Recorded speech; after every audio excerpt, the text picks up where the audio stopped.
C'est parti. Bonjour à tous. Bienvenue pour ce webinaire sur l'intelligence artificielle. Ça va être le premier d'une série de 4. Donc aujourd'hui, on a le plaisir d'accueillir Marion Barral d'AOC Conseil, que l'on remercie beaucoup pour nous accompagner sur cette question de l'IA. Je vais faire un petit propos introductif pour replacer ce webinaire au sein de la programmation et ensuite je laisserai bien sûr la parole à Marion. Donc ce webinaire, il s'intègre dans une série d'ateliers pratiques sur le commerce qui se place dans le pôle économie du syndicat. Donc, le syndicat Vigneron Bio Nouvelle-Aquitaine, hein, vous le connaissez, c'est un syndicat régional de producteurs en bio ou en conversion dans toute la région. Donc, moi, je m'appelle Anne, je travaille pour le syndicat depuis 2018 et je m'occupe du pôle recherche-expérimentation et aussi du pôle économie. Donc, nos missions, vous les connaissez, hein, c'est de vous accompagner des vendanges jusqu'à la commercialisation. Et alors, il y a des missions de défense et de représentation, on reste un syndicat. Des missions de promotion et de mise en valeur des vins bio, que ce soit au niveau de la communication ou au niveau de l'événementiel. Donc des missions également de recherche pour toujours travailler sur la qualité des vins bio. Et enfin, des missions d'expertise en œnologie et donc en économie. Tout ce qu'on rassemble, tout ce qu'on mâche, pré-mâche, qu'on synthétise, on le publie chaque année pour que vous ayez vraiment tout un panel d'outils à votre disposition pour mieux comprendre le contexte économique, pour pouvoir vous emparer et rebondir ensuite pour construire votre stratégie. Donc, vous pourrez retrouver toutes ces publications sur notre site internet. N'hésitez pas à aller les voir, il y en a chaque année. Et donc, on organise aussi ces ateliers pratiques. Donc là, on a organisé, pardon, ça avance tout seul, on a organisé 2 webinaires sur le thème comment bien préparer ses salons et faire en sorte qu'ils soient productifs ensuite pour vous en termes de prospects et de relations clients. On a organisé un webinaire sur Wine Paris en décembre dernier et là, récemment, un autre sur notre rencontre acheteur B2B au Bordeaux. Vous avez les replays qui sont disponibles. Et là, on lance les 4 sessions de webinaire sur l'intelligence artificielle pour faciliter votre commerce et le marketing de vos vins bio. Donc, la session d'aujourd'hui, ça va être sur la création de visuels sans être graphiste ni photographe. Et là, vous voyez les prochaines sessions, les thématiques complémentaires. On sera accompagné donc par Marion sur ces 4 sessions. Là, c'est la première, donc n'hésitez pas à nous faire des retours aussi sur le contenu et le format pour que ça puisse répondre au maximum à vos besoins et pour que Marion, elle puisse aussi adapter en fonction de vos attentes les prochaines sessions. L'idée, c'est que ça réponde vraiment à ce dont vous avez besoin. Au cours de l'année, on envisage aussi de réaliser 2 ateliers en présentiel, donc l'un sur l'argumentaire de vente et un autre sur l'éco-développement. Là, l'idée, c'est d'utiliser des techniques d'intelligence collective et de groupes de parole pour pouvoir appréhender des problèmes autour de la commercialisation. Alors, on est accompagné par un pool de consultants commerciaux pour toujours continuer à échanger et à partager notre expertise ainsi que la leur. Donc, vous avez ici les coordonnées de tous les consultants avec qui on échange. Donc, n'hésitez pas à les contacter si vous avez besoin aussi de conseils personnalisés. Se préparer et réfléchir à sa stratégie, c'est très bien, mais rencontrer ses acheteurs, c'est encore mieux. Donc, on organise, comme je vous le disais, des moments privilégiés pour que vous puissiez rencontrer vos clients, qu'ils soient professionnels ou particuliers. Donc, Wine Paris, ça s'est passé là donc en février. Prochaine rencontre acheteur en local à Bordeaux le 20 avril 2026. Il reste encore des places, donc n'hésitez pas à vous inscrire. On a aussi le concours Expression Bio en mai prochain, où là, l'idée, c'est de mettre en valeur la qualité de vos vins bio. Deuxième session de B2 Bio en septembre, le 7. Et enfin, les barricades, le moment fort de rencontre avec les particuliers en novembre. Voilà, j'en ai terminé. Vous avez ici mes coordonnées. Je vous invite à couper vos micros pour éviter qu'il y ait des bruits parasites pendant l'intervention. Et je vais laisser la main maintenant à Marion et je vous propose de garder vos questions en fin de webinaire pour qu'on puisse répondre à toutes les questions par rapport à tout le déroulé que nous aura présenté Marion. Voilà, je vous souhaite un très bon webinaire à tous. Oui, merci Anne. Bonjour à toutes et à tous. Déjà, je vous félicite d'être là aujourd'hui parce que ça veut dire que vous mesurez la révolution qu'on est en train de vivre et qui va avoir un impact dans tous les secteurs d'activité. Alors, en effet, comme disait Anne, comme je suppose que vous avez tous, certains ont déjà essayé certaines solutions d'IA, souvent de ChatGPT. D'autres vont découvrir. N'hésitez pas à me faire un retour pour que j'ajuste sur les prochaines séances. J'ai essayé de faire quelque chose de très pratico-pratique. Voilà.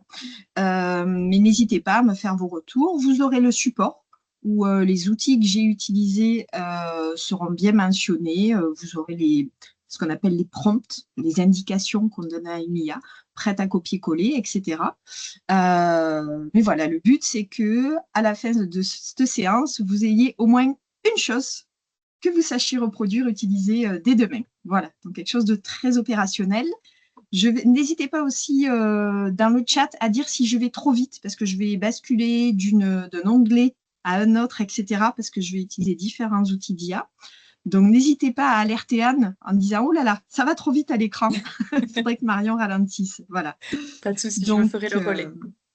voilà. Et en effet, comme je vais être sur des choses très pratiques, je préfère qu'on garde les questions pour la fin parce que sinon, ça va trop saccader et on n'arrivera pas à tout voir. Donc, par contre, au fil de l'eau, n'hésitez pas à poser vos questions. Anne va suivre ça et me les faire remonter en fin de séance. Donc, je vais commencer par vous partager mon écran en entier. Hop.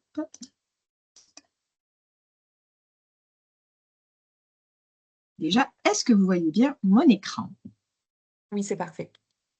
OK.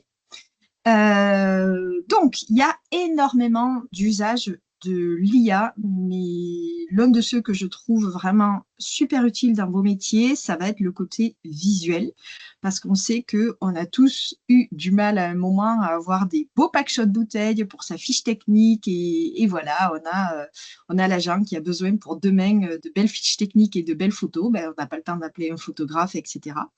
Donc, vous allez voir des cas d'usage où on peut faire des choses très, très chouettes avec des solutions pour la plupart gratuites. Et alors, la particularité, hein, c'est que, en ce qui me concerne, donc, je travaille dans la filière viticole, hein, j'ai une formation d'agronome et d'œnologue, mais j'ai aussi complété ma formation par une formation multimédia télécom. Et donc, j'ai toujours associé ces deux compétences, on va dire.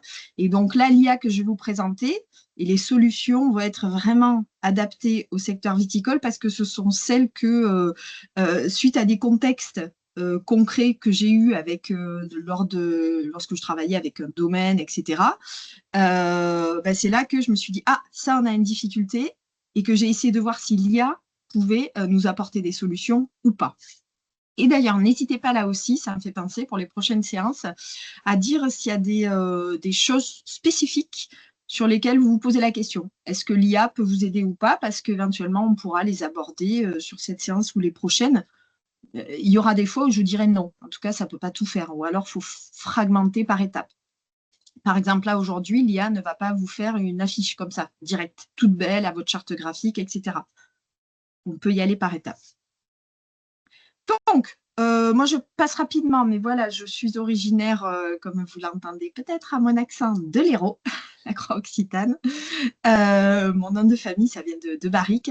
Et donc, j'ai en effet une formation technique, ingénieur agro-œnologue, mais j'ai fait toute ma carrière sur la partie commercialisation, beaucoup à l'export, et avec toujours cette fibre très digitale. Alors, ce qu'on va voir aujourd'hui, les grands cas d'usage. Donc déjà, une petite intro sur tout ce qui est point de vigilance. Je vais essayer de tenir le timing jusqu'à 11 heures à peu près, 11h, midi 10, pour qu'on garde la dernière partie sur les échanges, les questions, etc. Donc, en premier, introduction sur les outils qui vont être utilisés et des points de vigilance, parce que je vois trop de personnes essayer l'IA parce que c'est gratuit, c'est facile, etc. Mais sans comprendre en fait qu'est-ce que c'est une intelligence artificielle générative. Et du coup, tous les points de vigilance qu'il y a derrière. L'art du prompting, comme je vous ai dit, c'est quand on va donner des consignes à une intelligence artificielle. Là, il y a une méthode à suivre pour avoir des résultats efficaces que je vous expliquerai. Alors, ce qui va être, certains d'entre vous ont peut-être essayé, mais je pense qu'il va le plus vous, j'espère, vous plaire aujourd'hui, vous bluffer, ça va être sur les packshots produits parce qu'on peut faire des trucs super et avoir des packshots super propres. Après, on va regarder des questions de mise en scène, de photos et un tout petit peu la vidéo, mais vous allez voir que la vidéo, c'est encore au balbutiement, donc on ne peut pas avoir trop d'attentes là-dessus, mais ça évolue très vite. Sachez que ce qu'on voit aujourd'hui, déjà dans 6 mois, ça aura progressé, évolué. Donc, il ne faut pas hésiter à régulièrement retester un autre outil, voir si ça a changé, s'il y a une nouvelle fonctionnalité, si l'un est mieux que l'autre, etc. Une petite partie mise en page et diffusion. Et enfin, question-réponse. Sur la partie introductive. Ah, je ne l'ai pas mis dans l'ordre, pardon. Je reviendrai sur la slide précédente juste après. Utiliser l'IA avec sagesse. Alors déjà, quand on parle d'intelligence artificielle, c'est très vague. C'est un peu comme si on parlait de la médecine en général. Tous les outils que vous avez découverts il y a 1 ou 2 ans et dont on va parler aujourd'hui sont ce qu'on appelle des intelligences artificielles génératives. Ça fonctionne comment? Un résumé, pour le faire à la méthode Jamy, simplifiée, ce sont des outils dans lesquels on a mis toute une base de connaissances, énormément de sources qui viennent du web, de diverses sources. Et on a ensuite fait une phase d'entraînement, de questions-réponses avec des vrais humains derrière. Et donc, une intelligence artificielle générative, face à une question, elle va générer une réponse basée sur toute cette base de connaissances et ces phases d'entraînement. Donc, en fait, c'est un peu de la statistique. La réponse que va vous donner une intelligence artificielle générative, c'est ce qui pourrait lui être le plus statistiquement probable possible. Donc, on va voir que ça, en matière de création d'images, ça peut créer des biais. Parce que, par exemple, si dans la base de connaissances d'une intelligence artificielle, une vigne, c'est toujours une vigne en vallée du Rhône, c'est toujours du gobelet, souvent, elle va avoir le biais de sortir du gobelet. Voilà, c'est un exemple parmi tant d'autres. Donc, pour traiter ces points de vigilance sur la création d'images, qui est le sujet d'aujourd'hui, il faut faire attention parce que si, quand on essaie la première fois, par exemple, certains d'entre vous l'ont peut-être fait, de créer une image sur l'IA, ça fait faux. Hein. Il n'y a pas du tout ce côté authenticité qui est votre ADN, vous, vigneron bio, structure à taille humaine, le métier du vigneron, d'artisanat. Il y a un côté plastique où vous essayez, vous dites « Ah non, ça ne me ressemble pas du tout, donc j'oublie. » On va voir comment mieux utiliser l'IA pour éviter ce côté artificiel. Il faut aussi faire attention à la véracité technique. En fait, une intelligence artificielle, que ce soit pour de la génération d'images ou même de texte, elle veut toujours répondre. Elle ne vous dira jamais « Ah je ne sais pas ». Elle veut toujours vous faire plaisir. Et donc, des fois, quand elle ne sait pas, parce que dans sa base de connaissances, c'est quelque chose qu'il n'y a pas, etc., elle va inventer. C'est ce qu'on appelle le biais d'hallucination. Donc, par exemple, elle peut, là aussi, sur un pied de vigne, vous inventer un mode de taille qui n'existe pas, inventer un truc complètement improbable, vous inventez des mains à 6 doigts. Donc, ça veut dire qu'il faut toujours vérifier et qu'il faut toujours quand même connaître le sujet que l'on traite avec l'IA pour être en capacité de vérifier. Autre point, aujourd'hui nous parlons de génération d'images, ça a évolué très vite, c'est-à-dire qu'il y a 1 an, quand on demandait à une IA générative de créer une image où il y avait du texte sur cette image, elles en étaient incapables, c'est-à-dire qu'elles vous inventaient des lettres qui n'existaient pas, elles mettaient des trémas de partout, je disais qu'elles étaient dyslexiques. Ces derniers mois, ça a beaucoup évolué, ça n'arrive presque plus, mais ça peut arriver. Par exemple, un O qui se retrouve en un C, donc coupé en 2. Donc, vérifiez toujours. Hein. Toujours, toujours. En fait, ne faites jamais confiance à une intelligence artificielle. Faites-vous confiance à vous. Hein. Ce n'est qu'un super stagiaire très bien exploitable, mais vérifiez toujours. Bien évidemment, on est dans le monde du vin, donc il va toujours faire attention à la loi E20. On peut demander, moi j'ai créé un prompt pour où je lui donne des visuels réseaux sociaux et où elle vérifie si c'est compatible loi E20 ou pas. Mais au départ, quand vous créez quand vous créez un visuel sur l'intelligence artificielle, dites-vous que par défaut, elle n'est pas censée connaître la loi E20. Hein. Ce sont pour la plupart des outils créés aux États-Unis.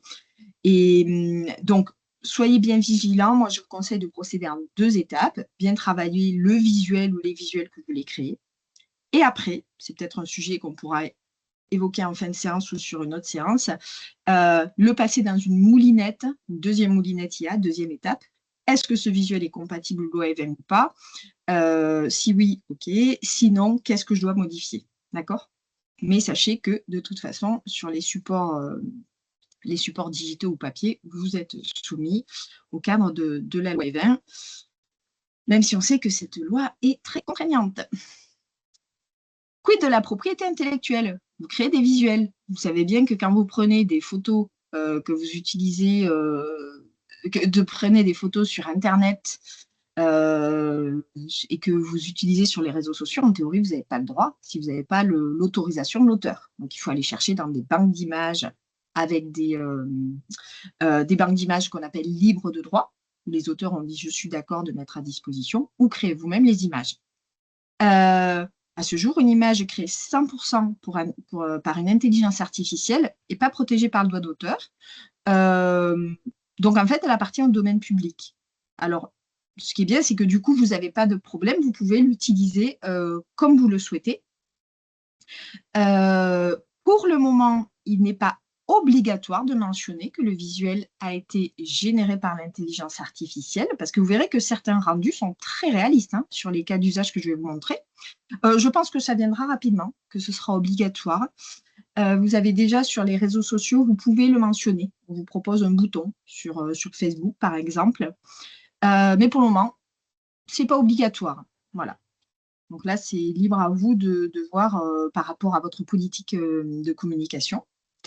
Par contre, en matière de propriété intellectuelle, gros point de vigilance sur les sources d'inspiration.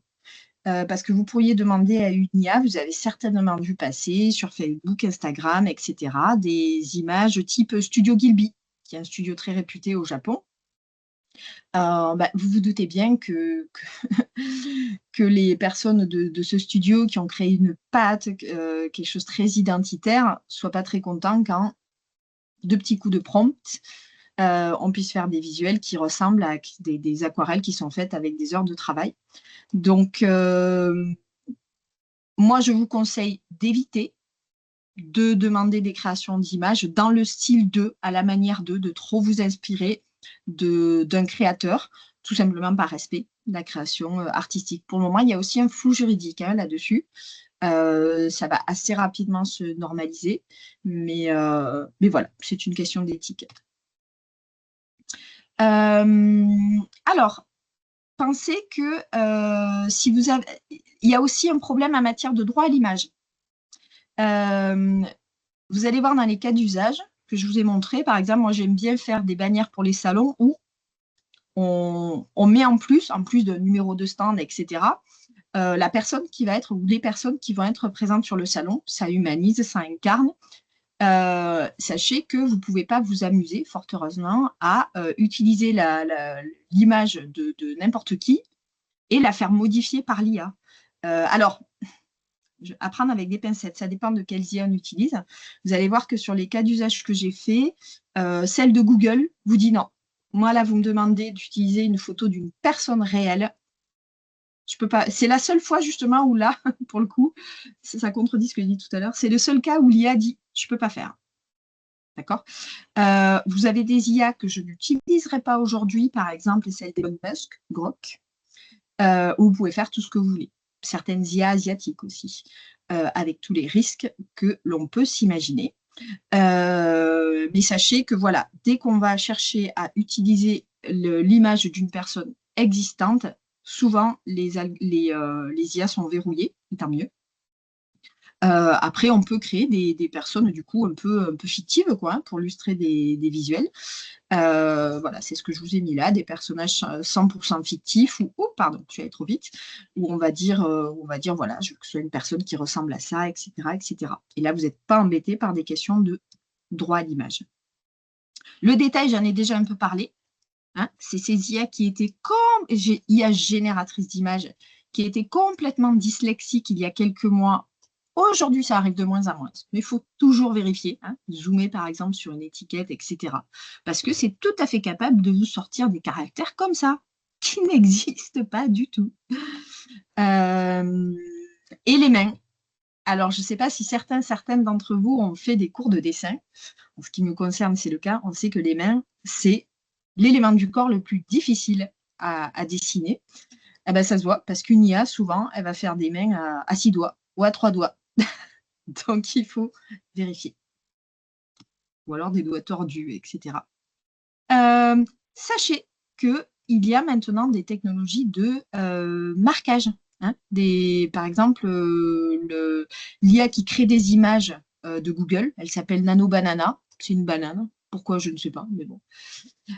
Ou Meta. Meta, c'est l'entreprise qui gère Facebook et Instagram, ont désormais des systèmes pour en fait des systèmes des tatouages numériques, hein, pour dire que l'image est issue d'une IA et ça va aller de façon croissante et même comme je vous dis, hein, très certainement à un moment il sera obligatoire de mentionner qu'un visuel a été créé par une intelligence artificielle ou même qu'un texte a été rédigé avec l'aide d'une intelligence artificielle. Alors, ça c'est pour la partie générale. Oui, petit complément, du coup je vais revenir à la diapo, je ne sais pas pourquoi j'ai dû le faire sans faire exprès. Ça, ce sont les... Non, on ne va pas tous les utiliser, mais différentes intelligences artificielles de génération d'images. D'accord? Donc, je vous ai fait un petit tableau récap sur l'outil, son nom commercial, hein, en gros, un petit peu comme le nom de votre QV. La société qui est derrière, le pays. Est-ce qu'elle existe en appli mobile? Est-ce qu'il y a un plan gratuit? Et quel pourrait être l'usage principal pour vous? Sachez qu'il n'y a pas une IA qui fait tout. Moi qui utilise beaucoup pour aller plus rapidement sur des tâches, etc., création de visuels, je jongle en permanence entre 4 et 5 outils. Parce qu'il y en a toujours un qui va être très très bon sur quelque chose et beaucoup moins sur une autre. Photoroom, là je vais vous montrer un cas d'usage. C'est une intelligence artificielle pour la photo qui n'est que sur la photo. Ça, c'est super pour les photos produits, pour traiter les photos produits. Je vous montrerai tout à l'heure comment. Et vous pouvez faire plein de choses en gratuit et avec l'application mobile. Donc ça, pour celles et ceux qui ne sont pas du tout IA, pas du tout à l'aise, etc., c'est peut-être l'application la plus simple et rapide pour la création de visuels. Vous avez Leonardo, qui est une application, elle aussi, qui ne sert qu'à gérer des images, que j'ai en version gratuite. Donc, quand on est en version gratuite, on a un certain nombre de crédits, c'est-à-dire selon la complexité de l'image qu'on va faire et le nombre d'images qu'on va faire, on va manger des crédits. Et au bout d'un moment, ça vous dit, hop, vous avez fini vos crédits, il faut attendre tant d'heures pour pouvoir recréer des images. C'est certainement celle qui fait les rendus côté photo les plus réalistes. Par contre, alors vous verrez, comme je l'ai en gratuit, c'est assez long pour traiter les images, mais c'est d'un réalisme remarquable. C'est celle qui fait les rendus les plus réalistes pour des photos, Leonardo. Canva, que vous connaissez certainement, hein, qui est une société australienne, qui est aussi Leonardo, qui vous sert certainement à faire des flyers, etc. Intègre de l'IA, ce qu'on appelle de l'IA embarquée. Donc, vous avez plein de petits boutons où là, vous pouvez demander à l'IA d'écrire ça, vous pouvez demander à l'IA de générer telle image, etc. Donc, ça peut vous faire du texte, de l'image. J'ai un cas d'usage là-dessus. Sur la rédaction de texte, on le verra sur les... On a un autre webinaire là-dessus. Je trouve que c'est pas le mieux. Je trouve que c'est pour vraiment avoir quelque chose de personnalisé, de pointu. Mieux vaut le faire sur une IA à l'extérieur. Sur la génération d'images, c'est pour le moment assez limité, mais je pense que ça va aller, ça va s'améliorer. Ensuite, on a comme outil d'IA générateur d'images DALL-E, qui est en fait l'outil générateur d'images du ChatGPT que tout le monde connaît. Donc, c'est la société OpenAI américaine. Il y a l'application mobile, il y a un plan gratuit. Donc là, vous allez voir, il y a pas mal de cas d'usage que j'ai fait avec DALL-E. Donc, pensez, DALL-E, c'est l'IA qui crée des images de ChatGPT. Nano Banana, c'est l'IA qui crée des images de Google. Voilà. Qui, à mon sens, moi, c'est celle que j'utilise le plus, qui est plus rapide que DALL-E et qui est très, très performante. Mais ça, voilà, toutes ces sociétés sont en concurrence directe. Donc, il y a beaucoup de développement et pendant un certain temps, vous allez en avoir une qui est leader et puis quelques mois après, une autre va prendre le dessus sur certaines fonctionnalités. Donc, il ne faut pas hésiter, prenez pas des abonnements partout. Prenez-en peut-être une en payant si vraiment vous utilisez beaucoup. Mais toujours en tester une ou deux autres à côté parce qu'à un moment, il y en a une qui peut se retrouver mieux. Vous avez Adobe Firefly, comme son nom l'indique, c'est l'IA qui est intégrée dans Adobe, alors qui est extrêmement puissante, mais qui, personnellement, je ne l'utilise pas parce qu'elle est vraiment, pour moi, c'est l'IA génératrice d'images pour les graphistes et les agents de communication, mais elle est très, très puissante, très précise. Et Midjourney, dont vous avez peut-être entendu parler, qui est une autre IA finalement assez proche de Leonardo, qui ne fait que de la création d'images en version gratuite, mais que je trouve qu'il est une interface peut-être un peu moins facile d'accès par rapport à d'autres. Alors, du coup, nous allons aller, avant de passer sur les cas d'usage, un petit brief pour terminer cette partie introductive sur l'art du prompting. Quand vous voyez marqué prompt, ce sont tout simplement les consignes que je donne à une intelligence artificielle. Alors, sur le prompt, voilà, il y a une règle, c'est d'utiliser toujours cette méthode rôle, contexte, tâche. Et vous allez voir par rapport à celles et ceux d'entre vous qui ont déjà utilisé l'intelligence artificielle, dès que vous vous donnez la rigueur, ça prend quelques secondes de plus, mais dès que vous vous donnez la rigueur, j'utilise cette méthode RCT, rôle, contexte, tâche. Vous allez avoir des résultats bien plus performants. Rôle, c'est-à-dire vous allez dire à l'IA quelle casquette vous voulez qu'elle prenne, quel expert vous voulez avoir en face de vous. Vous, l'expert, c'est le vigneron, la vigneronne, le commercial. Bon, là, pour ces cas d'usage-là, vous allez voir, je vais lui faire rédiger elle-même un prompt très pointu pour créer une image. Ça peut être, sur d'autres cas d'usage, on verra, un expert, un journaliste spécialisé vin, etc. Donc, quel rôle, quelle casquette d'expert je te donne? Le contexte. Voilà, je souhaite créer une image toute belle pour mes fiches techniques, blablabla, blablabla. Tâche, quelle action je lui demande. Donc, retenez ça, et ça va être vrai, vous allez le voir revenir sur tous mes webinaires. Rôle, contexte, tâche. Alors, ça, c'est pour la méthode de prompting, méthode RCT. Je vais tout de suite basculer sur le premier cas d'usage que j'ai fait avec 3 IA. Alors, c'est là que, si jamais à un moment je vais trop vite, il faut me le dire, parce que je vais basculer entre plusieurs fenêtres. D'abord, je les ouvre toutes.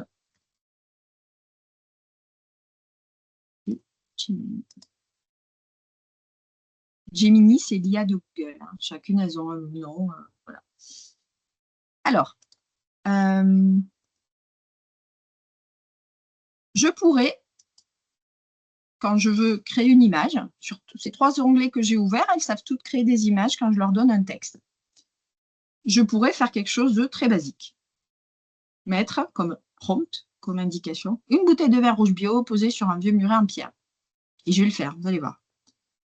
Ça, c'est un prompt générique. Donc, l'IA, vous savez qu'il y a des gros serveurs derrière, et en plus, c'est un vrai sujet sur le plan environnemental, etc. Plus vous allez faire des prompts génériques, courts, pas très précis, plus elle va rester dans des choses génériques et pas trop aller solliciter les serveurs. Donc, elle va rester dans sa base de données sur des choses hyper génériques, etc. Et plus vous allez faire des prompts détaillés, personnalisés, où vous êtes précis sur ce que vous voulez demander, ben là, plus ça va vous donner, ça va aller fouiller plus loin dans sa base de connaissances, prendre en compte vos exigences, etc. Donc, du coup, je vais faire d'abord sur... hop, je copie ce prompt, hein, et vous les aurez, vous pourrez faire exactement pareil. Je vais me mettre en premier sur ChatGPT, d'accord? Donc là, c'est même quand vous êtes en gratuit, même quand vous n'avez pas de compte, vous avez cette fenêtre, hein. Vous avez l'application mobile et aussi sur le navigateur. La seule chose, c'est que quand vous n'avez pas créé de compte sur ChatGPT, bah, une fois que vous le fermez, tout disparaît. Il n'y a rien qui est enregistré. Donc, vous pouvez très bien faire ce que je vais vous faire là avec un compte gratuit. Donc, je vais coller le petit texte que j'ai pris. Et là, il faut que j'appuie sur le plus pour dire, tu vas me créer une image. D'accord? Là, il se met en mode création d'image. Et là, j'appuie sur valider. Donc, on va voir, il va mouliner un petit peu. Et je vais faire pareil sur celle de Google. Vous voyez, en gros, la fenêtre, hein, c'est à peu près la même chose. Hein. Ça se ressemble beaucoup. Je lui mets le même prompt. Et là, c'est ici, je veux être en création d'image. Voilà. Il me propose des choses, des styles, etc. Mais moi, je n'ai pas besoin de ça. Alors, vous allez voir que celle de Google est beaucoup plus rapide. Vous avez quasiment instantanément le visuel.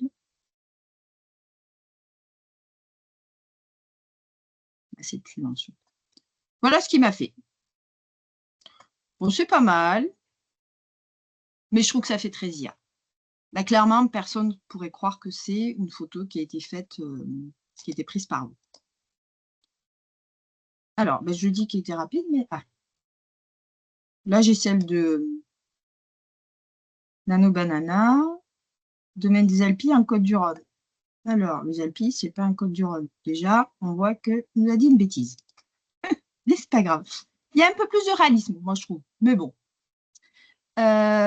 J'ai utilisé exactement le même prompt hier. Je me rends compte ici que l'IA de ChatGPT m'a fait... Oh, franchement, c'est exactement le même visuel. Ouais, c'est exactement le même. Et celle de Google, hop, complètement différente déjà. C'est le même état d'esprit, mais il ne faut pas être surpris. En fait, ce sont des IA génératives. D'ailleurs, ça peut parfois vous frustrer, mais en théorie, à chaque fois que, même avec le même prompt, ça ne va jamais vous donner exactement la même réponse. Ça crée des choses nouvelles à chaque fois. Voilà. Donc, celle de Google, vous voyez, elle ne m'a pas fait la même bouteille, pas tout à fait le même cadre, etc. Donc, ça, c'est avec le prompt court, je dirais. D'accord? Avec ce prompt-là. Maintenant, je vais procéder différemment. Je vais avoir un prompt beaucoup plus détaillé, beaucoup plus précis. Donc, je vais demander à l'IA d'être un expert de rédaction de prompt. Donc là, hop, je vais sur ChatGPT, par exemple. Je pourrais le faire aussi sur celle de Google, hein, peu importe. Je pourrais même le faire sur les IA françaises, Le Chat et Claude, qui sont très performantes. Pour le moment, sur la génération de l'image, je les trouve un tout petit peu moins performantes, surtout en gratuit. En gratuit, en fait, vous ne pouvez pas créer d'image. C'est la raison pour laquelle je ne les utilise pas aujourd'hui, mais vous verrez, je me fais toujours un point d'honneur à les mettre en avant parce qu'elles sont très... On n'a pas du tout perdu la bataille de l'IA pour le moment. Donc, vous me verrez les utiliser sur les autres webinaires. Là, je suis sur... je vais changer... Je vous conseille lorsque vous traitez un même sujet, de rester dans le même fil de discussion, on va dire, hein. Tout ça, c'est un fil de discussion. Vous allez voir s'empiler tous les échanges que j'ai avec l'IA. Dès que vous changez de sujet, ben, c'est de créer un nouveau chat, d'accord? Là, Roll, tu es un expert de prompt de texte à image. Je souhaite créer une image d'une bouteille. Hop, de vin de Bordeaux. Ben, je vais mettre ce que j'avais mis là, hein, au petit matin, là, je crois que j'avais mis. Sur un vieux muret en pierre. Hop. Une bouteille. Voilà.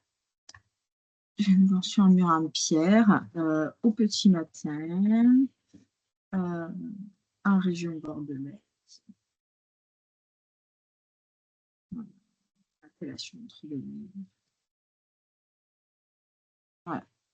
Ça, c'est le contexte. Rédige-moi le prompt ultra détaillé en anglais. Pourquoi je demande en anglais?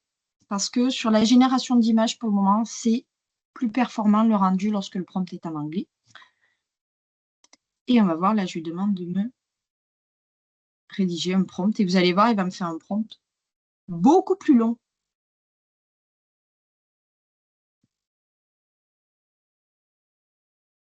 Et en fait, maintenant, c'est ça dont je vais me servir pour créer ma nouvelle image. Alors, vous n'aurez jamais pu rédiger tout ça. Il est même à mettre les paramètres de l'appareil photo, l'objectif, etc. Le négatif prompt, c'est il va dire en fait tout ce qu'il ne veut pas voir. Par exemple, il ne veut pas d'animaux, pas de personnes. Ça, vous pouvez le modifier, bien sûr. Hein. Vous pouvez ajuster. Mais vous voyez, on était parti d'un prompt comme ça, une phrase. Et finalement, on peut travailler avec ça. Donc, je copie et je vais utiliser ça. Je me remets bien en image, sinon il ne va pas comprendre, il ne va pas créer une image. Il va me dire, en fait, ce qu'il va me répondre si je ne mets pas d'image, il va me dire, ben oui, vous pouvez créer cette image en utilisant DALL-E, etc. ou une autre IA générative d'image. Donc, on va laisser mouliner et on va faire pareil sur hop, celle de Google. Cette fois-ci, je lui donne ce prompt-là.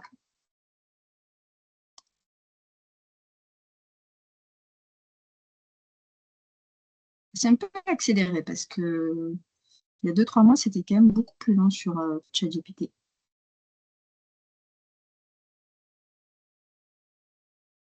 Suspense.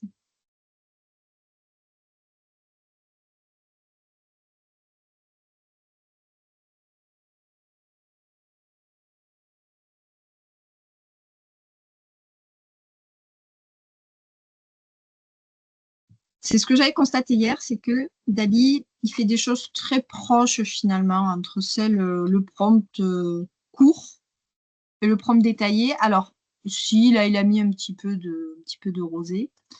Point de vigilance, là, il est dans le même fil de discussion, donc il prend en compte aussi ce qu'il y a au-dessus. Et c'est peut-être la raison aussi pour laquelle l'image qu'il a créée est si proche. Je vais quand même tester en lui faisant, hop, un nouveau chat où il n'a pas d'historique, parce qu'il va toujours prendre aussi en référence à ce qu'il a au-dessus de lui dans une même discussion. On va voir s'il fait très différent. Là, on a clairement quelque chose de très différent, de plus détaillé. Hop, je vous montre ce que j'avais eu quand je l'ai fait hier soir.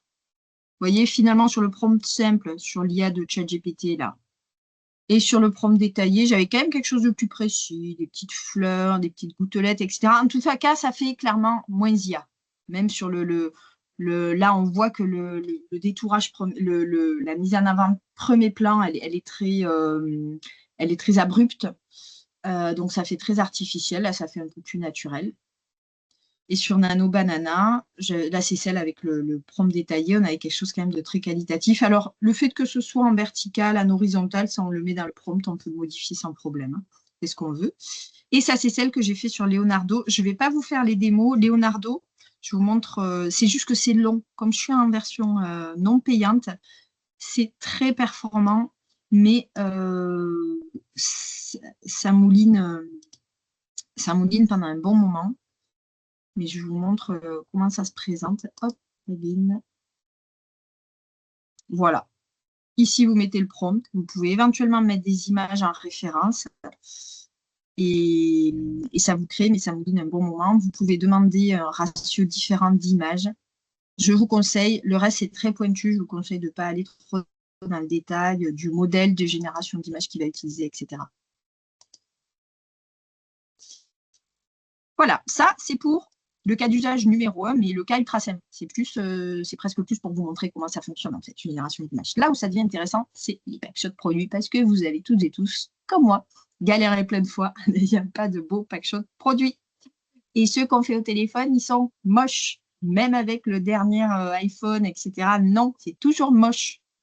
Alors, premier cas d'usage, on va utiliser une petite appli. Comme je dis, c'est celle qui est la plus facile à utiliser. Ça s'appelle Photoroom. Vous allez sur Internet et vous avez aussi l'application sur le téléphone qui fonctionne très bien. Voilà, se connecter. Il faut créer un compte, mais gratuit. Gratuit, ça fonctionne très bien. En tout cas, pour les fonctionnalités qu'on utilise aujourd'hui, ça suffit largement. Et alors, je vais aller chercher une photo très moche que j'ai prise hier avec mon téléphone portable. J'avais pas beaucoup de lumière, etc. dans ma cuisine. Vous voyez, j'ai pris cette photo. Attends, est-ce que je peux vous l'agrandir? Pas beaucoup plus. Elle est là. C'est une photo d'une bouteille de champagne que j'ai prise, voilà, hier soir dans la cuisine avec mon téléphone. Elle est trouble, elle a des problèmes de parallélisme, etc. C'est pas, en tout cas, c'est pas utilisable pour des supports commerciaux. Là où Photoroom est très performant, donc là, il traite l'image, il comprend, peut-être comme c'est un outil avec de l'IA, il comprend ce que c'est, il a compris que c'était une bouteille de vin. Alors, spontanément, il me la détourne, mais je pourrais lui dire que non, je veux pas de détourage. Mais surtout, la fonctionnalité qui est très chouette sur Photoroom, j'utilise quasi, les autres, je les utilise pas. Ce sont les fonds en intelligence artificielle. C'est-à-dire, ayant compris, vous pouvez faire pareil avec une chaise, pour les boutiques e-commerce, c'est un super outil Photoroom. Là, il a compris que c'était une bouteille de vin. Alors, il propose, moi, je n'utilise pas trop. En fait, spontanément, il va vous proposer des types d'univers, en fait, on va dire, de remettre cet objet dans un contexte différent. Alors, il peut soit vous les proposer, il y a plein de thèmes, soit vous pouvez le rédiger vous-même. Il faut être un peu plus expert sur la partie rédiger vous-même. Je veux ma bouteille sur un sol ou sur une table de telle couleur. Donc, en tout cas, au début, quand vous l'utilisez, je vous conseille d'aller trouver des fonds qui vous plaisent. Celui-là, à comptoir en bois clair, je trouve que ça fonctionne toujours bien, c'est toujours assez élégant. Mais là, ben, on est au printemps. J'avais trouvé celui-là sympa avec les tulipes. Donc, il vous propose des variantes. Mais surtout, vous allez voir qu'au niveau du rendu, au niveau des ombres, etc., c'est quand même assez réaliste pour quelque chose qu'on fait en deux coups de clic. Hein. Vous faites ça sur le téléphone aussi. Hein. Vous avez l'appli mobile. Là, il y a peut-être un problème de dimension, c'est-à-dire qu'il a sous-dimensionné la bouteille, je trouve. C'est un biais IA. Des fois, il va vous mettre si vous lui demandez de mettre des verres, il ne passera pas forcément à mettre des coupes de champagne sur du champagne. Voilà. Donc, être vigilant quand même sur ces biais potentiels de l'IA. Pour moi, là, la dimension, ce n'est pas une dimension de bouteille de champagne. Après, vous pouvez continuer à modifier, hein, comme vous voulez. Mais pour des choses rapides, créer des décors, Photoroom gratuit, c'est quand même, ça fait des trucs très sympas. Pour alimenter les réseaux sociaux, vous avez tellement de choses à faire, vous n'avez pas le temps de... Voilà. Et du coup, d'une photo moche, ben après, vous pouvez créer autant de décors que vous voulez. Hein. Ça, c'est Photoroom. On va faire la même chose. Là, ce que je voudrais, c'est avec cette photo moche et très imparfaite, je veux un packshot parfait pour mes fiches techniques, par exemple. Je vais utiliser la même méthode, c'est-à-dire que je vais d'abord me servir de l'IA comme un expert pour me rédiger un prompt ultra précis, ultra détaillé. Donc, je retourne sur, hop là, ChatGPT. Hop, je vais créer un nouveau chat. Je ne veux pas qu'il mélange avec le sujet précédent. Donc là, je lui dis ça. Tu es un expert en prompt de texte à image. Je vais lui fournir ma photo moche. Ma photo faite à la lumière de la cuisine hier soir, pas belle. Ici.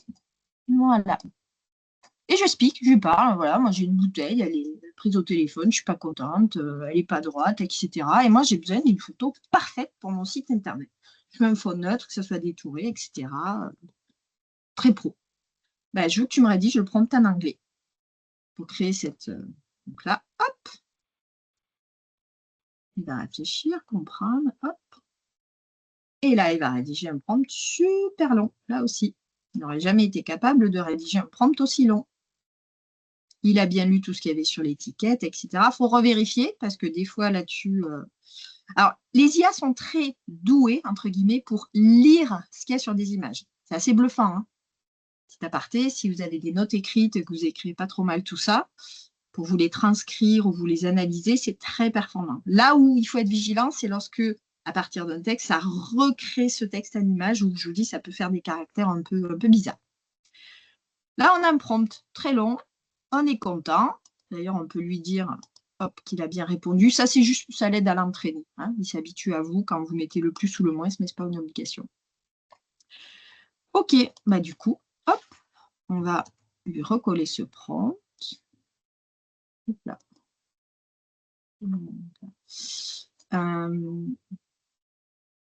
Je peux enlever ça, mais je pense que c'est pas très grave. Je pense pas avoir, vu que je suis dans le même fil de discussion, a priori, j'ai pas besoin de lui redonner l'image. Par contre, on se met bien en mode création d'image. Et on va laisser travailler. On va faire la même chose sur celle de Google. Hop, je vais mettre dans un nouveau chat, parce qu'on est sur une nouvelle bouteille, donc j'ai pas envie qu'il me mélange le Bordeaux avec le champagne, etc. Je vais lui copier mes consignes. Je vais bien me mettre en mode création d'image ici, la petite banane. Et je vais quand même par précaution lui mettre l'image de référence. Alors, si vous lisiez le prompt, hein, tout est écrit. La forme de la bouteille, ce qui est écrit sur l'étiquette et tout. Mais c'est mieux de toujours lui mettre la bouteille de référence en pièce jointe. Et on va laisser travailler. Et d'ailleurs, ça va être intéressant, on va comparer par rapport à ce qu'il m'a fait hier. Alors, ça mouline. Et bien voilà. Et bien, alors là, je pense qu'il a un peu cafouillé un tout petit peu. Mais c'est quand même pas mal, hein. Pour un truc où on ne va pas zoomer, pour par exemple du Instagram, c'est tout petit, hein, ou sur une boutique e-commerce, etc., vous avez quand même quelque chose de propre, hein. Et je vous confirme que ça s'est vraiment accéléré sur Dali parce qu'il y a quelques mois, c'était l'enfer. Ça, c'est celle de Google. On est sur des choses très proches. Et c'est quand même, si vous avez l'agent qui vous dit, mais c'est pour demain qu'il me le faut, ou l'importateur aux États-Unis, eh ben, c'est quand même pratique, hein. Parce que envoyer, je reviens sur mes... Hop, envoyer ça à l'importateur américain, même si vous le détourez, c'est moche, c'est pas pro, c'est plus possible. On ne fait plus ça. Maintenant, il n'y a plus d'excuses, on a des outils qui nous aident. Donc, on est parti de cette photo moche, trouble, sans luminosité, etc. On a ça sur ChatGPT. On a ça chez Google. Alors hier, je ne sais pas pourquoi, il m'avait fait des petits trucs. Bon, on aurait pu les couper, hein, c'est pas grave. Mais le rendu, vous avez vu les reflets aussi, c'est ça qui est assez remarquable. Vous faites des reflets, c'est conditions studio, quoi. Là, d'ailleurs, en fait, il a créé des trucs qu'on a quand on fait des photos bouteilles en version studio, avec les lumières sur les côtés. Et là, c'est celle de Leonardo, qui est, alors je l'ai dit, hein, c'est la plus réaliste. Leonardo, mais ça a mouliné un petit moment pour me la sortir. Mais vous aurez toujours chez Leonardo les rendus les plus réalistes. Ça, c'est pour le packshot photo produit avec lequel on a tous et tous galéré au moins une fois. Maintenant, en partant de ça, peut-on faire des mises en scène créatives? Alors, toujours pareil, je vais pas moi-même créer un prompt qui sera jamais assez détaillé. Je vais demander à l'IA de rédiger mon prompt. Donc, je lui dis, tu reprends là la casquette de prompt, expert de prompt. Tu as ma bouteille de champagne et moi, je veux une belle photo avec un esprit journée de la femme sur une table de restaurant nappe blanche. Voilà. A priori, vu qu'il a en référence, je n'ai pas besoin de remettre la bouteille en pièce jointe. Donc, il m'a rédigé le prompt, très détaillé. Vous pouvez modifier. Lui, il veut mettre des roses et des ranunculus, machin. Si vous aimez d'autres fleurs, vous mettez d'autres fleurs, etc. Ce prompt-là qu'il vous propose détaillé, n'hésitez pas à l'ajuster selon vos besoins. Et vous voyez qu'on a un prompt qui est très long.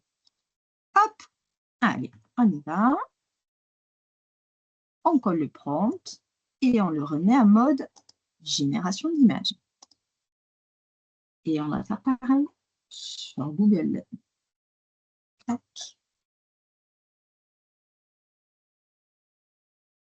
La création des images. Allons-y. Et on va comparer avec ce que j'ai eu hier aussi. Ce sera un petit peu différent après.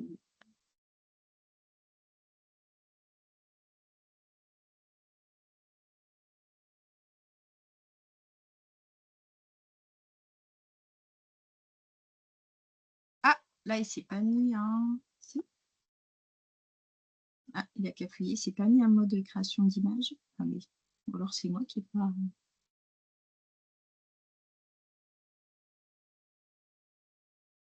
Si ça vous fait ça, ça peut arriver. Hein. Bon. N'hésitez pas à vous mettez, vous créez un nouveau chat. Et vous remettez bien la photo d'origine en pièce jointe. Des fois, quand les fils de discussion sont très longs, ça patauge un peu dans la semoule. Donc, n'hésitez pas à recommencer de neuf. Parce qu'en plus, vos discussions après qui arrivent là, vous pouvez les classer, etc. Donc, et puis, vous pouvez les rechercher. Alors, Google, qu'est-ce qu'il nous a créé? Ah ben voilà, c'est pas mal. En plus, alors là, on est conforme loi et là, on ne prend pas de risque. Personne qui boit. La bouteille est fermée. C'est joli. Et là, tadam, suspense. C'est joli aussi. C'est un peu moins naturel. Hein. De manière générale, pour les utiliser beaucoup, je trouve que sur ChatGPT, dès qu'on va mettre des décors, c'est un tout petit peu moins naturel que sur Gemini. Bon, c'est dans le détail, mais par exemple, là, je trouve que le flouté, moi qui fais de la photo, je ne sais pas si certains d'entre vous font de la photo, l'arrière-plan, le flouté fait faux, quoi. Voilà. Mais bon, ça reste quand même joli pour des réseaux sociaux, par exemple. Là, où vous avez besoin de faire du contenu rapide, vous faites 5 métiers en un et pas passer tout votre temps là-dessus.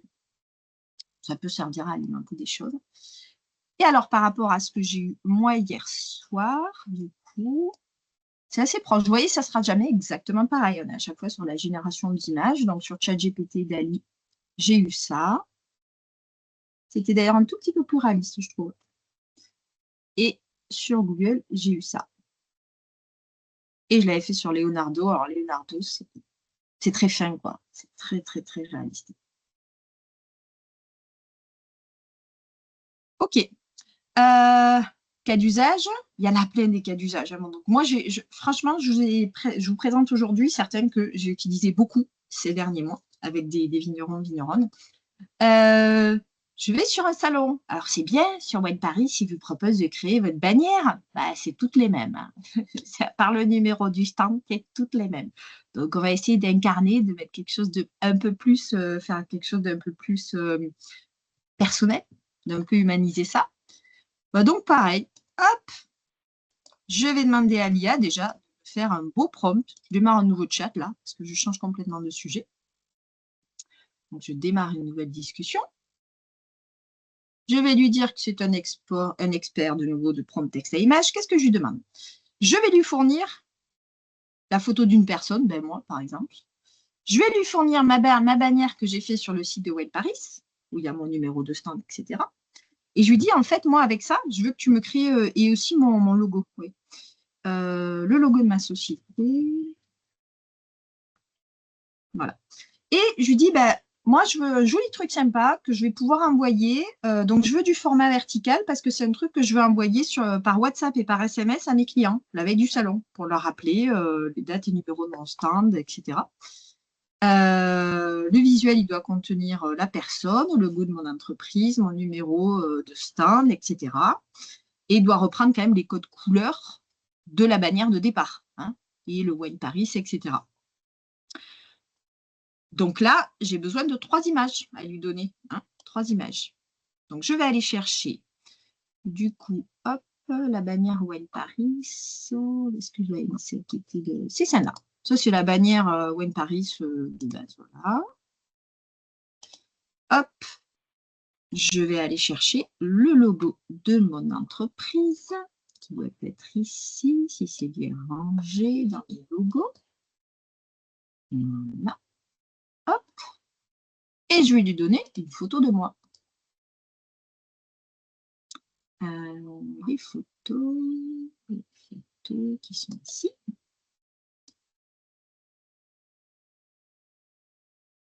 Voilà, on va prendre celle-là et pas trop. Voilà. Alors là, ce qu'on veut, c'est qu'il me rédige le prompt, donc je n'ai pas besoin pour le moment d'activer le mode image. Je veux qu'il me combine ces 3 éléments. Alors pareil, rédige une tartine. Hop. C'est là que vous allez voir en matière d'utilisation une photo d'une personne. Chez Google, ça va coincer. Il va me dire tu peux pas. Mais pour le moment, sur ChatGPT, on peut. Vous avez vu la taille du prompt, hein? Ok. Allez, go. On se met en mode image. Alors, il rajoute, oui, des fois, quand on copie-colle, ça rajoute plein de petites étoiles comme ça. Bon, c'est pas grave, là. Pour le prompt, il sait faire le nettoyage, hein. Créer une image. A priori, j'ai pas besoin de remettre les pièces jointes parce qu'il les a en référence. J'aurais besoin si je crée une nouvelle discussion. Et on va faire pareil sur Gemini. Nouveau chat. Je vais chercher mes 3 éléments. Je veux ma bannière Wine Paris. Je veux mon logo.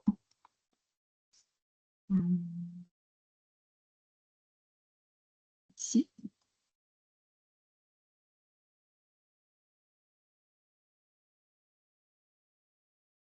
Et je veux ma photo. Et là, il ne va pas être content. Alors, photo, équipe, là.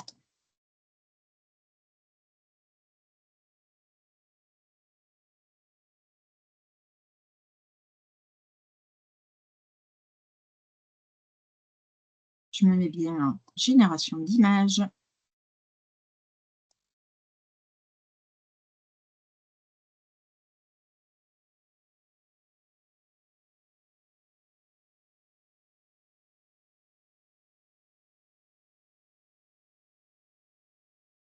J'ai l'impression qu'il n'a pas fait la bannière. Non, il a fait une image de stand. Parce que je n'ai pas remis, je pense, les images en référence. J'ai l'impression qu'il a créé un stand. Ça arrive, hein, des fois, il faut refaire.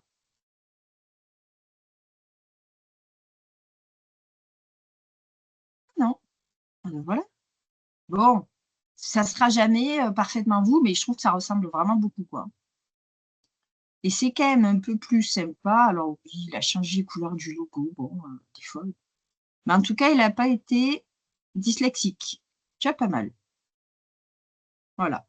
Donc ça, c'est le rendu ChatGPT et Gemini. Ah! Ah ben voilà. Il n'est jamais à l'abri de plein de surprises. Hier, il ne voulait pas me le faire parce qu'il me disait, ben là, vous me demandez de modifier le... Ah non, c'était pas sur celui-là. Si, hier, il me l'a fait parce qu'il a bien identifié que c'était moi, ma photo de moi que j'utilisais. C'est lorsque vous utilisez une photo d'une autre personne que là, il dit non, je ne suis pas d'accord. Sachant que malgré tout, ça reste une IA, ce n'est pas un truc très intelligent en fait, hein, même si on appelle ça une intelligence artificielle, même si à un moment, une IA génératrice d'images dit ben non, j'ai pas le droit de modifier des images de personnes. En fait, ça peut se twister très facilement. Il suffit de modifier le prompt en me disant mais non, mais je ne veux pas que tu utilises la photo de cette personne. Je veux juste que tu me crées une image avec quelqu'un qui ressemble énormément à cette personne. Donc, vous voyez, bon. Une IA est en quelque sorte manipulable. Voilà, donc j'avais des rendus, vous voyez, c'est jamais exactement la même chose, hein, mais hier soir, sur Dali, ben, ça m'a fait ça, et sur Nano Banana, ça m'a fait ça. Je le trouve quand même moins joli, celui de Google. Je trouve que les polices de caractère noir, c'est pas très beau. Voilà, il ne faut pas hésiter à tester les deux et vous prenez ce qui vous semble le mieux. Et ça, Leonardo, bon, j'avais pris notre photo. Leonardo, c'est vraiment pour faire de la photo ultra réaliste. Sur des choses comme ça, c'est un peu moins performant. Mais bon, après, vous prenez celle qui vous plaît le plus. Et ça, c'est top parce que vous pouvez faire des images verticales, bandeau, etc. Alors, si certains d'entre vous utilisent Canva, vous pourrez me dire, bah, sur Canva, je peux faire pareil. Je prends un bannière Wine Paris, je mets par-dessus le logo et une photo de moi. Sauf que sur Canva, vous allez superposer, hein, des éléments. vous aurez pas ce rendu où là, c'est carrément intégré dans le visuel. Voilà, vous avez quand même un support nouveau qui est créé. Moi, je trouve que ça fait des choses assez sympas. Ou alors sur Canva, vous pourriez faire ça, mais avec quand même pas mal de travail, il y a le fondu, etc. Donc, voilà. Euh, eh bien, on a le temps, du coup, de faire le dernier petit, je n'étais pas sûre, sur la dernière petite démo. Il y a un dernier outil qu'on va découvrir. Alors, celui-là, je suis quasiment sûre que vous ne le connaissez pas du tout. Ça appartient à Google. Et c'est plutôt à la base un truc fait pour les étudiants. Ça s'appelle Notebook LM. LM pour le Learning Management, hein, pour l'apprentissage. Alors, ce qu'il faut savoir qu'en matière d'intelligence artificielle, le ChatGPT, dès le départ, qui est la plus connue, s'est lancé sur l'IA grand public. Et Google, on n'en entendait pas trop parler de ces IA, mais c'est parce que vraiment, ils se sont positionnés sur le secteur éducatif des étudiants en créant des outils sur mesure pour les étudiants.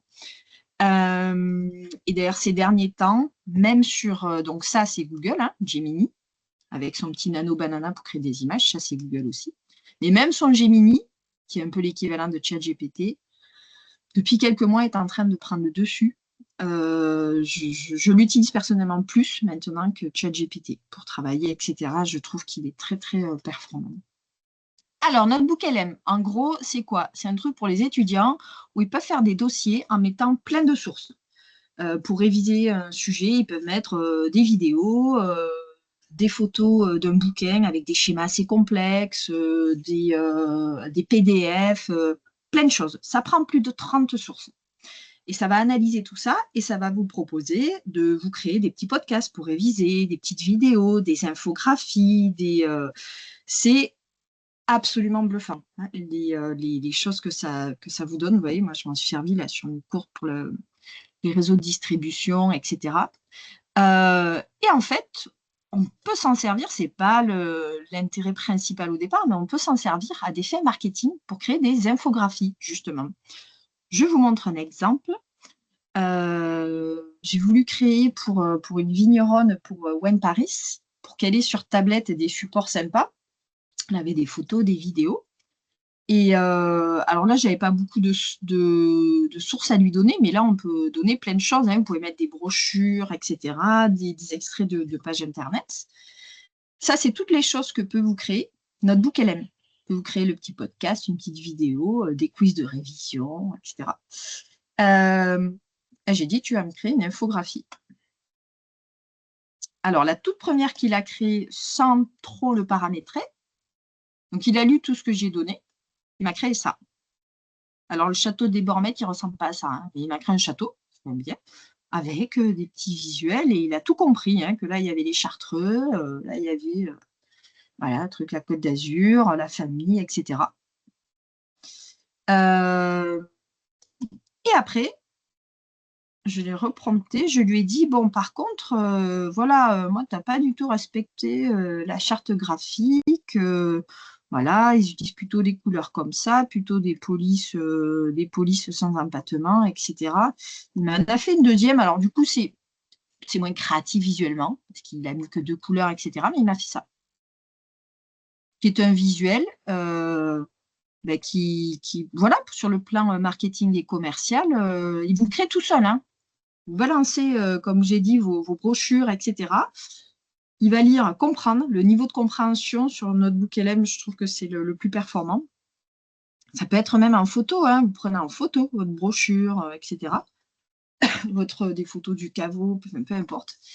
Et là, il me l'a fait en respectant les codes couleurs du domaine, la charte graphique. Et j'en ai fait 3, du coup.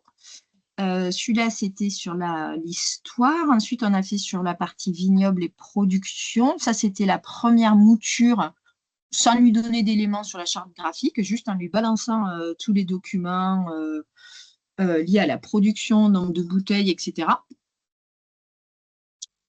Et après, je n'ai même pas regardé encore, en lui donnant les éléments de la charte graphique.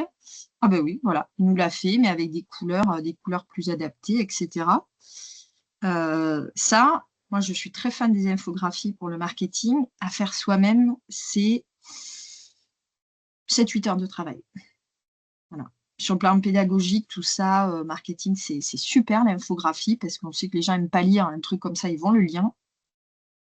Mais, euh, mais voilà, c'est du boulot. Donc ça, c'est super et ça va encore continuer d'évoluer. Et on a fait un troisième sur la partie vinif. Donc ça, pareil, c'était son premier style sans éléments de charte graphique, mais déjà au niveau des contenus, bah, elle avait tout juste, hein. Les 27 cuves béton, les 40 cuves inox, etc. Et après, en lui donnant les éléments de la charte graphique, ah ben voilà,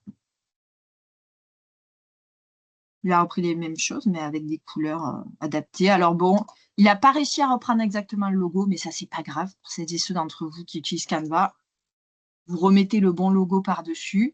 Mais vous avez quand même un truc très sympa à utiliser, à envoyer. Moi, je sais qu'aux États-Unis, sur le marché américain, j'utilisais beaucoup les infographies parce que les commerciaux, ils tournent avec des tablettes. Ils ont des portefeuilles, des catalogues produits comme ça. Pam, ils reçoivent ça le matin. Ah ben, tout de suite, ils sont inspirés pour parler de vous. Voilà, ils ont un visuel. C'est très efficace. Et bien, je crois en avoir terminé pour mes démos et je suis contente d'avoir eu le temps de tout montrer parce que c'était un peu mon inquiétude. Voilà. Donc, la parole est à vous, soit en mode vocal, soit ce qui est apparu dans le chat. N'hésitez pas. Merci beaucoup Marion. C'est vrai que c'est impressionnant Ça fait toutes peur des fois. les possibilités qu'il y a et aussi de comparer les différents outils. C'est intéressant aussi de voir la finesse ou pas, ce qui est proposé ou pas. Donc ouais non, c'est super intéressant et les derniers éléments aussi en infographie, ça aussi c'est. Et puis on voit la diversité des possibilités en fonction des chartes graphiques qu'on renseigne ou pas. Donc non, merci beaucoup pour tous ces éléments. S'il y a une Euh, chose que je ne vais pas montrer, que si ça vous intéresse, oui, ah bah j'ai oui, oui, oui. le Canva IA, qui, comme je dis, moi, je trouve que c'est toujours plus performant pour le moment, hein, d'aller utiliser les IA externes et de les réexploiter dans ces supports. Mais je me suis quand même amusée à tester. Alors là, il faut être en Canva payant. Je vous le montre rapidement. La petite partie création de vidéos, mais très courte, hein. C'est un truc de 6 secondes. Bon, c'est rien d'exceptionnel. Faut savoir que ça existe. Vous revoyez bien mon écran là? Oui, ça y est, c'est bon. Oui, voilà. Faut savoir que ça existe et surtout, faut savoir que ça va évoluer, ça va progresser. Donc pour le moment, euh, ça fait très IA. Sur la vidéo, si on n'en est qu'au balbutiement, on en est pour la vidéo générée par l'IA, à ce qu'on en était l'image il y a 1 an et demi, quoi. Ça va évoluer. Mais donc là, voilà, je lui ai donné alors pareil, j'ai fait pareil, j'ai créé le prompt sur ChatGPT à l'extérieur pour avoir un prompt super long. J'ai dit à ChatGPT, tu es un expert de prompt sur Canva IA. Je vais créer une petite animation avec cette bouteille de champagne etc. Là, je lui ai mis la bouteille propre, hein, pour l'aider quand même, qu'il n'ait pas trop de choses à faire en même temps. Et fais-moi une petite animation esprit fête des mères. Alors, vous allez voir, hop là, on va zoomer.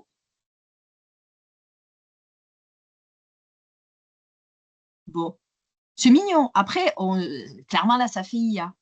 Et alors, ce qui est rigolo, c'est ce que j'ai fait sur Gemini. Il m'a fait un truc. Attendez, elle est où?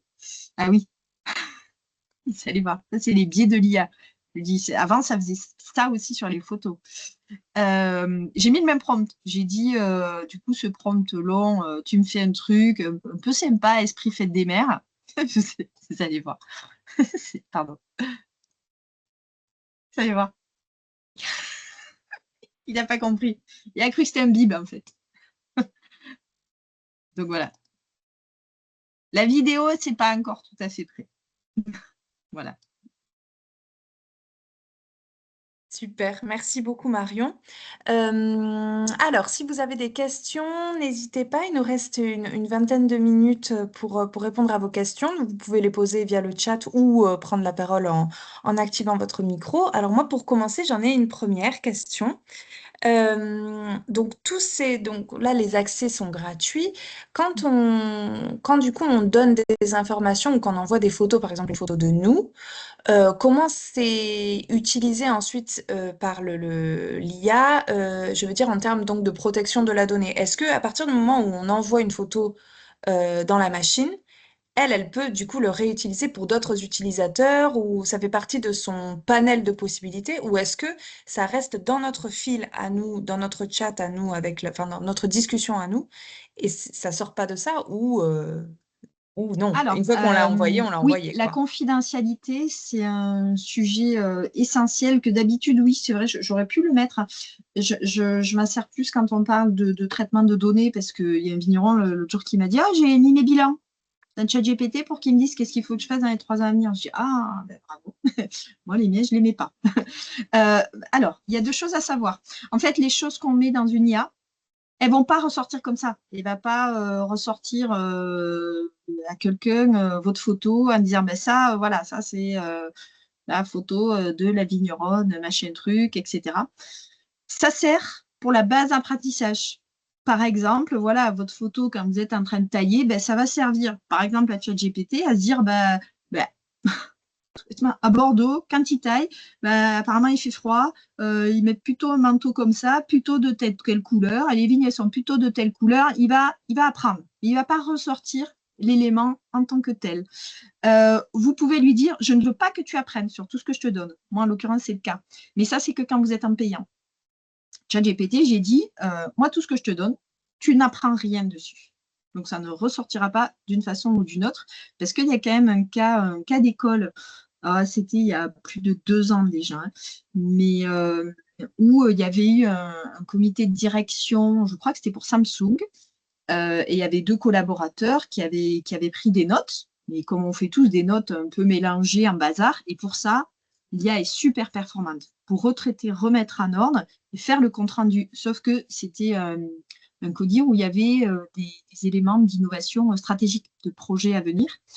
Et en fait, ça s'est ressorti alors indirectement, mais un concurrent a su identifier, pas forcément en cherchant ça, hein, mais et dans ce avait appris l'IA, pouf, il a ressorti.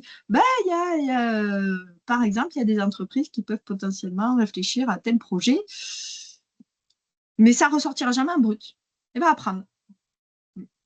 Est-ce que ça Et répond oui, tout à fait. à Et la question? ça, du coup, il faut lui spécifier à chaque discussion, je ne veux pas que tu Non. apprennes sur ce qu'on est en train de Il y a dans faire. les paramètres, je D'accord. vais vous montrer. Même pour un compte Euh, gratuit, donc. Et non, ça ne fonctionne pas en gratuit. Il faut être en payant. Ah, c'est Il faut ça. le Oui, c'est ça verrouiller, que je lui dis. dire je ne veux pas que tu apprennes sur. D'accord. Et oui, bien C'est sûr. là, euh, dans les paramètres quelque part. Est-ce que c'est dans la gestion des données? Je ne me souviens plus. C'est quelque part par là. Je l'ai fait il y a tellement longtemps. Il y a un endroit là dans ces paramètres où vous lui dites, Gestion des données, peut-être.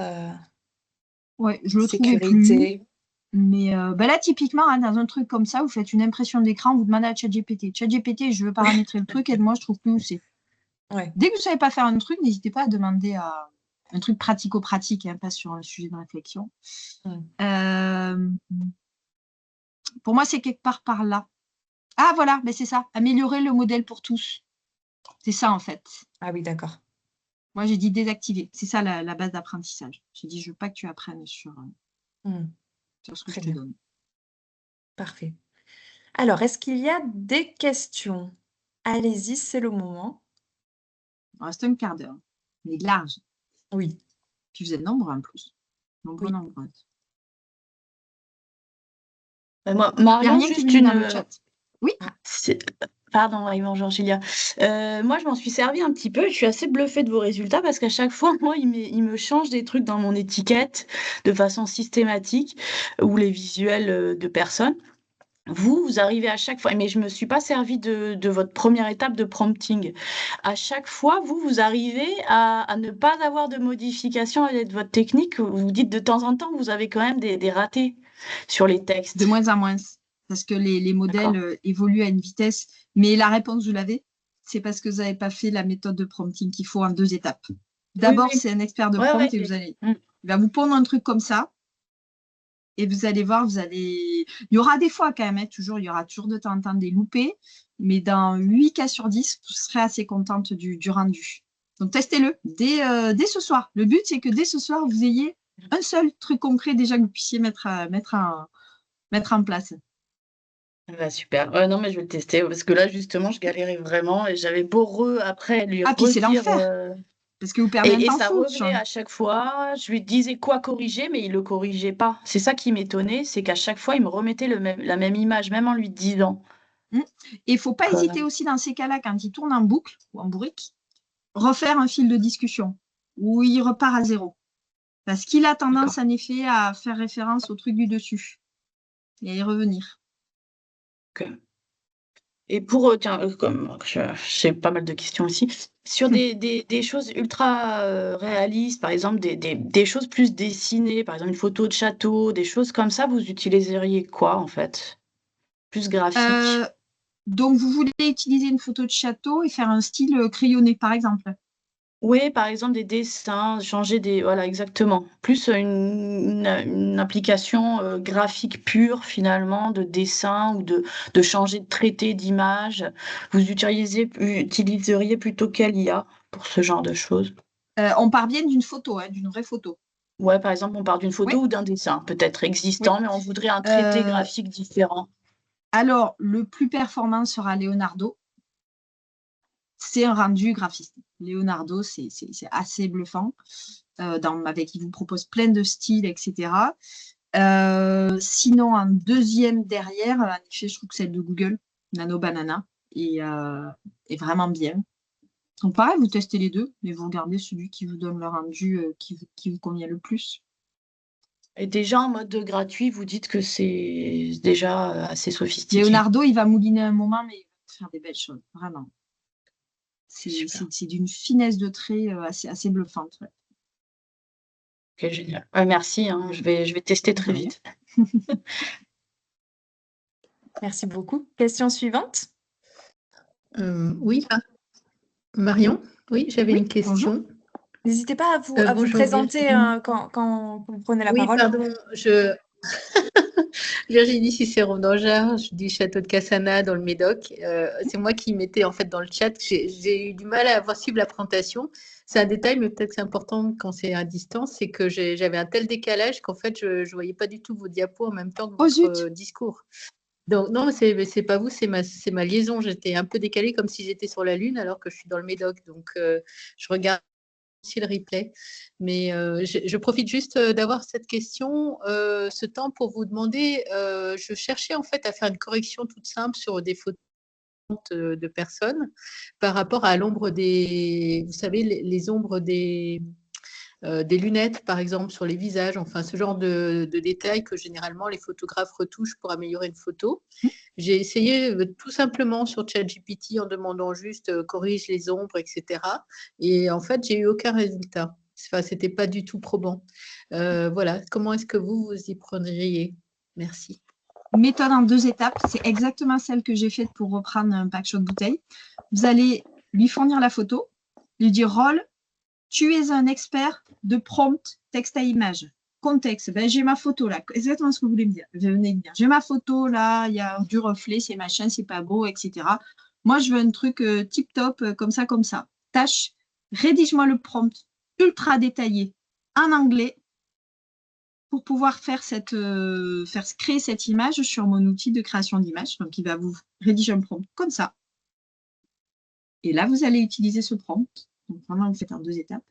Vous mettre la photo d'origine, vous mettre en mode image. Et là, je suis quasiment certaine que vous allez être satisfaite de vos résultats. Ah, il y a quelque chose que je ne vous ai pas. Ah oui, il y a quelque chose Pas que je n'ai passé pas. sur les deux étapes. Voilà, il faut vraiment faire en Non, 2 je n'étais pas étapes. passée sur les 2 étapes en fait. C'est pour ça. Et voilà, c'est ça. Et vraiment, quand vous voulez partir d'un existant qui vous le professionnalise, demandez-lui de rédiger le prompt. Il y a quelque chose que je n'ai pas montré. Allons-y. C'est rapide. C'est Ah oui, très bien. sur les étiquettes. Alors, point de vigilance, parce que comme je dis, des fois, ça peut être un peu dyslexique, donc ça peut vous faire des bourdes. Mais moi, je trouve que ça peut être pas mal en phase brainstorming sur des nouvelles pistes d'étiquettes. Ça ne remplacera jamais la patte d'un vrai graphiste, hein. D'ailleurs, leur valeur ajoutée, elle est là-dessus. Elle n'est pas sur mettre à jour des fiches techniques, etc. Mais par exemple, pour valider, est-ce qu'on est sur la piste, est-ce qu'on va sur la piste moderne ou la piste traditionnelle ou la piste en verticale, etc. Ça peut faire la phase de travail de brainstorming préalable. Donc là, pareil, j'ai fait la méthode en 2 étapes. D'abord, je lui ai demandé de me rédiger un prompt. Je lui ai fourni une étiquette de vin. J'ai dit, voilà, toi, t'es… Alors là, en plus, il ne faut pas hésiter à lui mettre 2 casquettes, hein, à lui mettre des choses un peu irréalistes en matière d'expertise. Alors là, c'est à la fois un expert de prompt et un expert du marketing du vin. Et je lui dis, voilà, je lui donne une étiquette, je veux la faire évoluer pour adresser une clientèle plus jeune. Je voudrais avoir plusieurs variantes. Il faut garder toutes les mentions qu'il y a actuellement sur l'étiquette, hein. Tu ne m'inventes rien, tu ne me rajoutes rien. Rédige le prompt pour créer ces nouvelles étiquettes. Alors, donc pareil, il m'a rédigé un prompt hyper long. Et donc ça, c'est l'étiquette d'origine. Sur ChatGPT, il m'a fait la première version qu'il a appelée, je ne sais plus comment, mais un peu rassurante, assez classique, épurée. Alors, ce qui est bluffant, c'est qu'il fait le grain du papier, hein. Une version, voilà, sur des tons clairs, je ne sais plus ce qu'il m'avait expliqué. Une version beaucoup plus colorée, aquarelle plus marquée. Et une version comme ça. Alors, il n'est pas parti sur des pistes trop folles, mais parce que je ne l'ai pas forcément prompté, dirigé dans ce sens-là. Mais si vous voulez complètement changer d'axe et faire un truc, une étiquette totalement décalée, il ne faut pas hésiter à lui dire. Et il aurait pu proposer des pistes beaucoup plus décalées, avec des coupes très différentes, etc. Voilà, c'est vrai que… Mais pour moi, aujourd'hui, ça va aller très vite. Assez rapidement, ça pourra vous créer des étiquettes. Assez rapidement. Ben là, là, pour le moment, là, il ne s'est pas trompé, hein, il n'a pas été dyslexique. Il n'y avait pas grand-chose écrit sur l'étiquette. Mais on a même le rendu, vous voyez, des ombres et des dorures. Voilà, j'avais oublié que je l'avais fait ça, pardon. Mais du coup, à partir de ça, par contre, c'est pas un fichier qu'on peut envoyer à l'imprimeur. Non, alors, c'est un format image. On n'a pas ce qu'on appelle un vectoriel dans le jargon technique, mais sans difficulté, un imprimeur, il peut à partir de ça vous faire un vectoriel. Ah oui, d'accord. Parce que vous avez le fichier image en haute résolution. Par contre, le vectoriel, vous savez, c'est celui où c'est que des pixels et vous pouvez l'agrandir, le rétrécir tant que vous voulez, quoi, sans perdre de qualité. Ou au contraire, pardon, non, ce ne sont pas des pixels. Les pixels, quand vous les étirez, ben, vous avez une perte de qualité. Alors, d'autres questions, profitez-en. Oui. Vous pouvez lever la main si vous voulez prendre la parole. Comme ça, on aura l'ordre des… Karine, vas-y. Karine. Bonjour. J'avais une question. Déjà, merci pour la présentation, parce qu'effectivement, j'étais assez impressionnée par certains exemples. C'est très intéressant et ça donne des pistes vraiment intéressantes.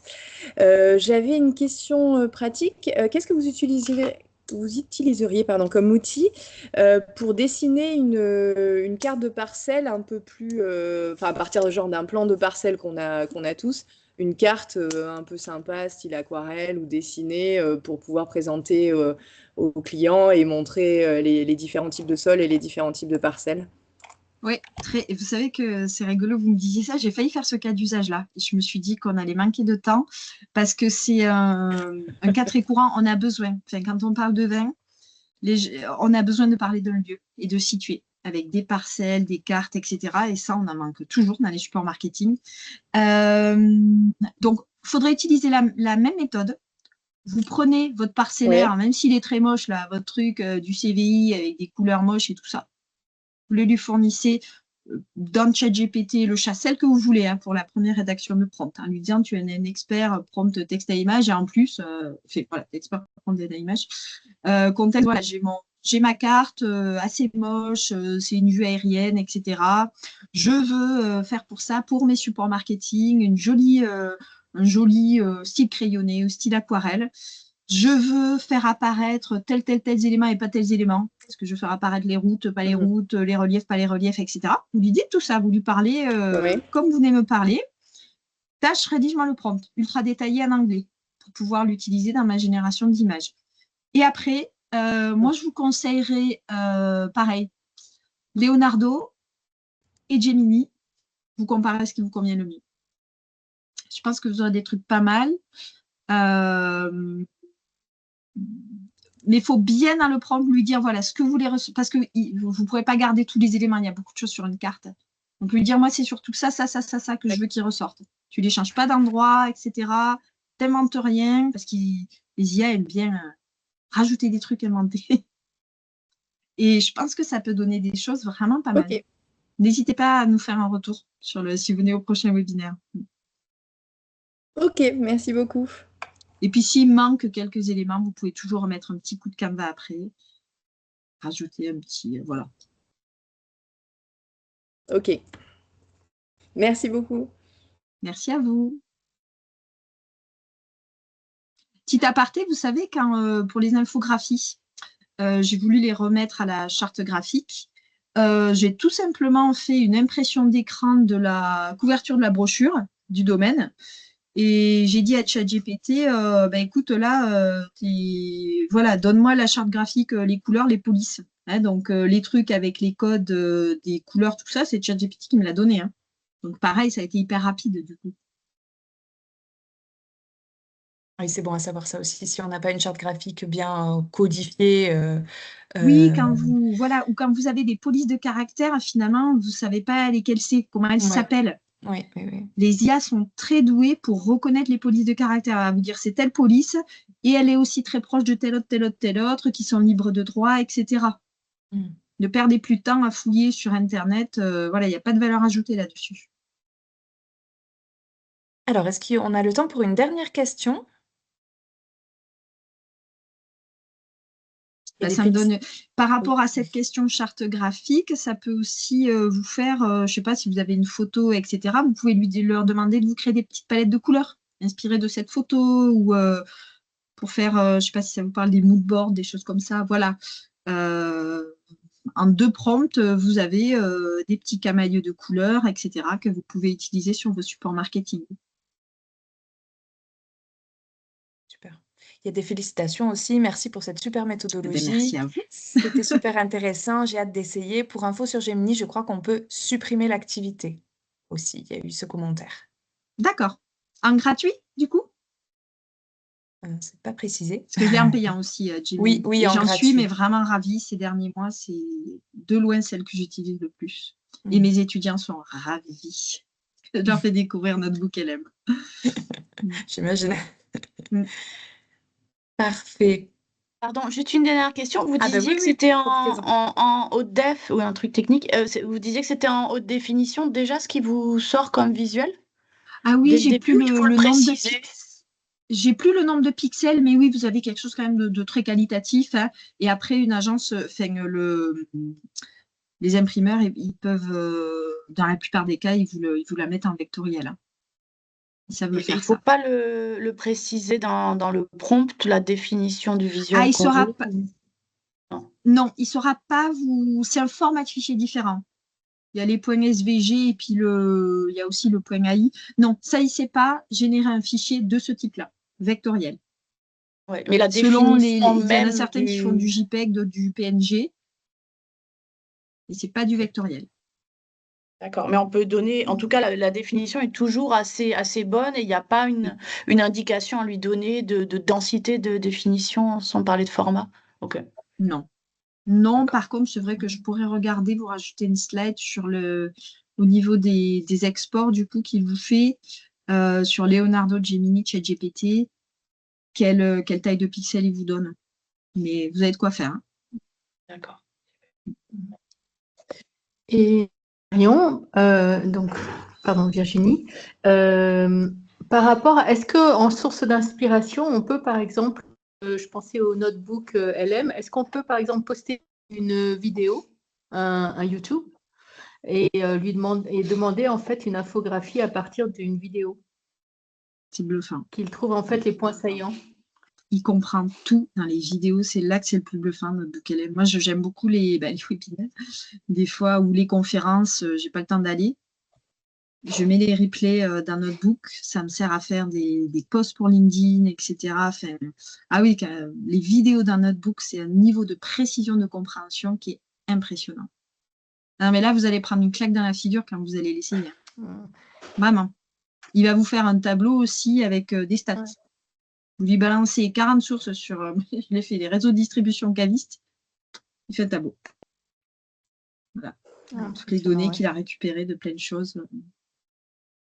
Et à la relecture, il n'y a pas d'erreur ou des choses comme ça? Pardon. Sur notre book, je n'en ai jamais vu. Okay. C'est la seule IA. En fait, elle va se baser que sur vos sources. Elle ne va rien inventer. Elle ne va pas halluciner. Elle va se baser sur ce que vous lui donnez. Et non, le seul biais que j'ai eu, c'est hier sur Google Notebook LM, c'est parce qu'elle peut aussi vous créer des mini-vidéos. C'est assez bluffant. Un petit peu comme si un prof vous présentait des slides à l'écran.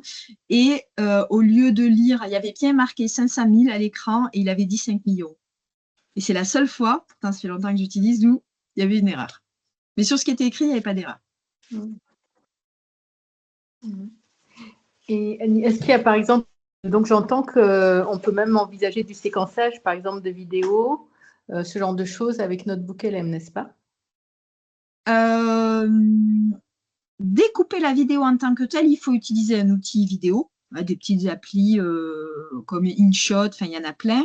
Par contre, ce que Notebook LM peut vous dire, vous lui donnez une vidéo et vous lui dites, aide-moi à trouver les moments où c'est le plus pertinent. C'est ça, vous voudriez découper, faire des petits…